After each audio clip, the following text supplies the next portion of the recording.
bam! Check it out. This is our first look at a sniper rifle in Call of Duty Infinite Warfare, and really, it's our first look at any weapon in the game. Yeah, we've seen, side silhouettes and brief visuals of weapons that soldiers were carrying in the trailers and in various promotional images and stuff like that, but this is our first ever actual weapon render directly from the game. And holy cow, this thing looks sick. So obviously it's a sniper rifle. It's got the big fat stock at the end. It's got the weapon sling. It's got the long barrel along with the scope up top. But check out the side there. It's like side loading. Like the magazine goes in the side instead of the bottom of the gun, which is crazy. That's insane. We've never seen anything like that before.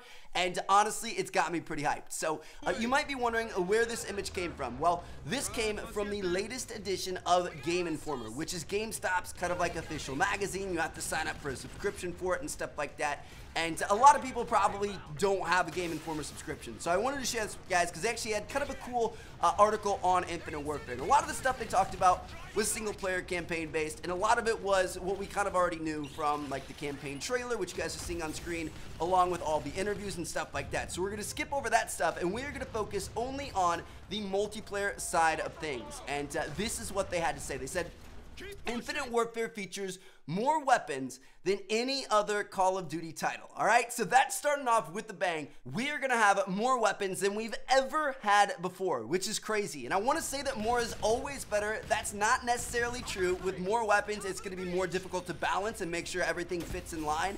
But we have to give IW the benefit of the doubt. They've had 3 years working on this game. I'm sure they're going to put their best foot forward. It's not going to be perfect. No game ever has. But, they're going to keep improving it and, patching and doing things to make everything even and kosher. So I fully believe in that. But what more does mean is we're going to have more options. So when you're bored of gun X, you can move to gun Y. When you're bored of that gun, you can move to gun Z. And this year, we are going to have more options to move to than we've ever had before, which makes the game more deep, and it's going to give us more to do. Like, again, as you get bored, you have more stuff to mess with to kind of keep your interest, which is fantastic. That's what everybody wants out of a Call of Duty game, so that's good stuff. Now, it goes on to say that weapons come in many recognizable styles and types, including different classes of assault rifles, submachine guns, sniper rifles, shotguns, etc., that players are already familiar with from military shooters. There's a mix of energy and ballistic weapons, says lead weapon artist Sean Byers. We're trying to create something believable and real, and have created the weapons to reflect that. Each of the weapon companies does a certain thing. So we are going to have weapons that shoot bullets and weapons that shoot forms of energy. All right, we've kind of seen that in some of the trailers and in the campaign gameplay and stuff like that.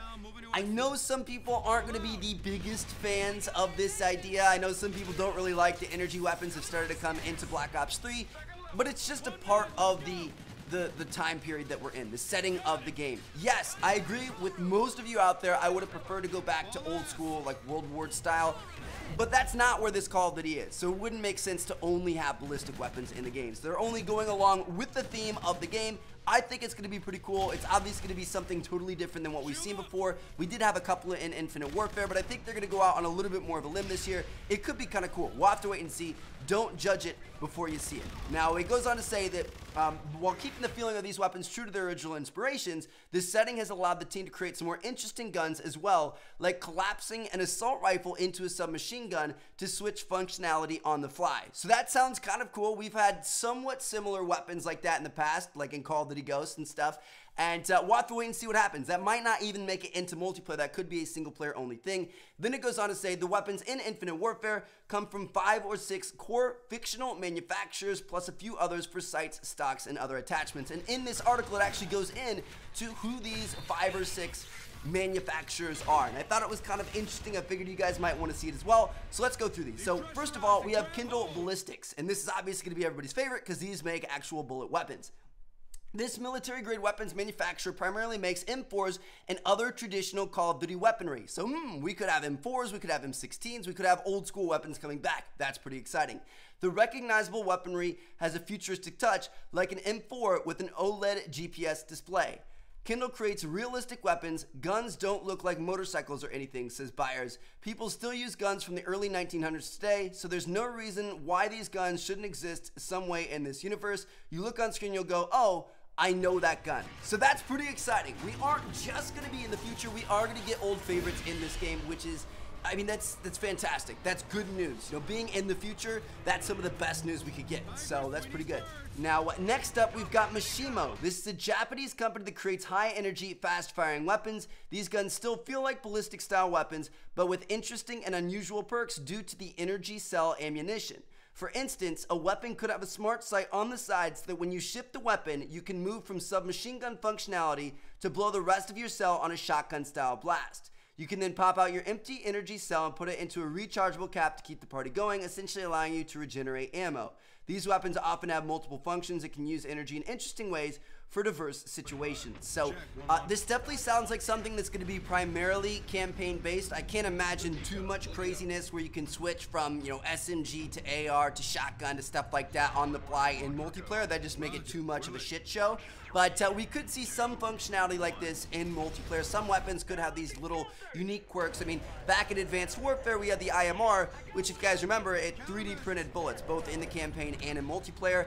And I mean, that was cool and all, but it wasn't game breaking, or it didn't really change the way the game was played, you know what I mean? Like, nobody really ever took advantage of that feature of the IMR, so I don't see this really affecting multiplayer that much, if it's even in it. So, you know, don't worry about that. Now, next up, we've got Fujiwara. This is another Japanese company, but they specialize in energy weapons with artistic and extravagant designs, offering high-class, expensive weaponry in comparison to the more affordable Mishimo. One of the more interesting energy weapons by Fujiwara is the Mod 2, which is an SMG that you can fire at mid to long range, and then you can rotate it and essentially pull it apart into 2 akimbo pistols for a close combat encounter like breaching a room. So, what in the world? That's absolutely has to be a campaign feature. Like, you have an SMG that you pull in half to turn into 2 akimbo pistols. That's ridiculous, and I think that's going to be really, really cool. Like, from a campaign single-player standpoint, I think that sounds like a lot of fun. Let me know what you guys think down in the comments. But anyway, moving on.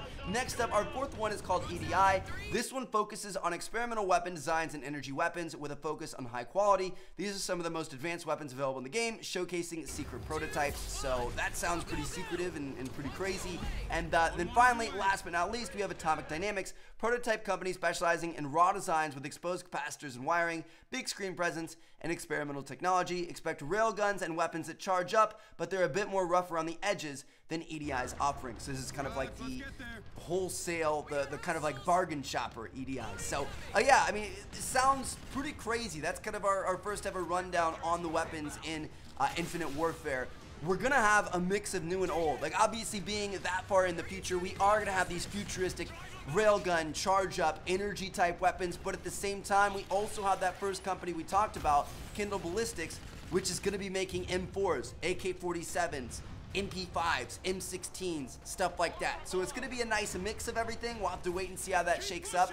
But I found this kind of interesting, and I figured you guys would want to hear it as well. So thank you guys so much for watching. I'm going to catch you guys later. Let me know what you guys think down in the comments. And make sure you guys check out this video on screen right here. This is a new vlog with my girlfriend. We went to Disney World, and Mickey actually ended up proposing to her. Crazy, right? Like, what the heck? I have no clue. He's trying to swoop up my girl. It's insane. So check that out if you want. Annotation on screen, link down in the description. Thank you guys so much for watching. I'll catch you guys later. Peace out.